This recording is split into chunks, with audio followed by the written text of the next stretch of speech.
নমস্কার বন্ধুরা, আজকে একাদশী। তো গোপালকে আমি সাবু ভিজিয়েছিলাম সকালবেলায়, সেই সাবুটা দিয়ে দিলাম। আর দুটো কলা ছিল, তো একটু ফল ছিল কম ছিল, ওই জন্য তো বেশি ফল দিতে পারিনি। আমার শাশুড়িমা বাজারে গেছেন, অনেক ফল নিয়ে আসবেন, তখন দুপুরবেলায় ভালো করে বেশি করে দেবে ফল কেটে। এখন আমার দুটো কলা দিয়ে আর এতগুলো থালার মধ্যে দিয়েছি, একটু একটু দেখা যাচ্ছে। এই সাবুটাই প্রসাদ হিসাবে আমি নিয়ে চলে যাব টিফিনে। আর আমিও একাদশী করেছি, আমার শাশুড়িমার আমি দুজনেই করেছি। আর এদিকে ছেলেদের জন্য সকালবেলায় পরোটা হচ্ছে, শাশুড়িমা পরোটা করছেন আর আলু চচ্চড়ি করেছে, সেটা দিয়ে ওরা খেয়ে নেবে। আর একাদশীটা করলাম, একজন বলেছিল একাদশী করা খুব ভালো, মাঝে মধ্যে মনে হয় যে একটু করি। তো ওখানে ছোটো ছেলেকে দিয়ে দিয়েছে শাশুড়িমা খেতে। আর এইদিকে জানলায় কাক এসছে, ছোটো ছেলে কাকে মুড়ি দিতে গেছে। আর এইদিকে একটু তরমুজ ছিল, সেই তরমুজটা আমি নিয়ে নিলাম। এটা ঠাকুরকে আর দিতে পারিনি, কেননা এটা ফ্রিজে রাখা ছিল, তো ফ্রিজে নিরামিষভাবে রাখা ছিল, কিন্তু যেহেতু ফ্রিজে ঢুকেছে তো ঠাকুরকে দিলাম না, একটু শাশুড়িমাকে দিলাম আর একটু আমি নিয়ে যাচ্ছি।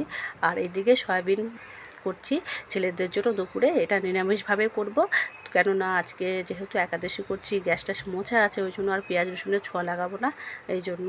তো এটাকে আমি নিরামিষভাবে একটু গোটা জিরে আর একটা শুকনো লঙ্কা তেজপাতা ফোড়ন দিয়ে দিয়েছি, একটু নুন দিয়ে একটু টমেটো আর কাঁচা লঙ্কা দিয়েছি, দুটো কাঁচা লঙ্কা দিলাম, কেননা ছোটো ছেলে একদম ঝাললে খাবে না। আর যেহেতু সয়াবিন আর আজকে ডাল হচ্ছে না, অন্য কোনো ঝোল হচ্ছে না, তো ওই জন্য ওর তাহলে সাবস্টিটিউট আর কিছু থাকবে না, ওই জন্য এটাকে একটুখানি ঝাল কম করে করছি। তো প্রথমে আলুগুলো ভেজে নিয়েছিলাম, এবার আমি এর মধ্যে জিরে গুঁড়ো, ধনে গুঁড়ো, লঙ্কার গুঁড়ো একটু দিয়ে তারপর মশলাটাকে কষিয়ে নিয়ে এবার আমি আলুগুলো দিয়ে দিয়েছি।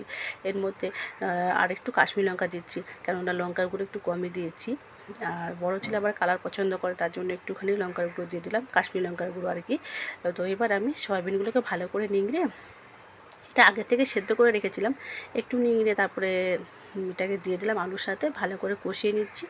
আর এটাকে একটুখানি ঘি গরম মশলা দিয়ে করবো, কেননা যেহেতু নিরামিষ তো একটু ঘি গরম মশলা দিলে ভালো লাগবে। প্রথমে নুন দেওয়া ছিল অল্প, তারপর আবার একটু স্বাদ অনুযায়ী নুনটা দিলাম। যেহেতু আমি নুন দেখতে পারবো না, তার জন্য বড়ো ছেলেকে বলেছি ঝোলটা দেওয়ার পর তোমাকে ডাকবো একটুখানি, ঝোলে নুনটা দেখে যাবে, ওই জন্য। এবার নুন দিয়ে ভালো করে কষিয়ে নিচ্ছি। একটু আদা কুচিও দিয়েছি এর মধ্যে গ্রেট করে, তার জন্য, কেননা নিরামিষ তো ওই জন্য ভালো লাগবে। এবার ঝোল দিয়ে দিয়েছি আমি, দিয়ে এটাকে ভালো করে সেদ্ধ করে নেব আলুটাকে।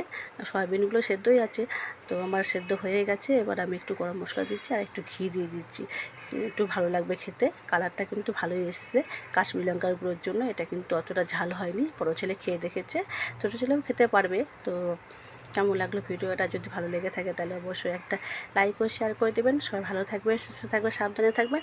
জয় রাধে, জয় রাধে, সবাইকে রাধারানীর জয় জানাচ্ছি।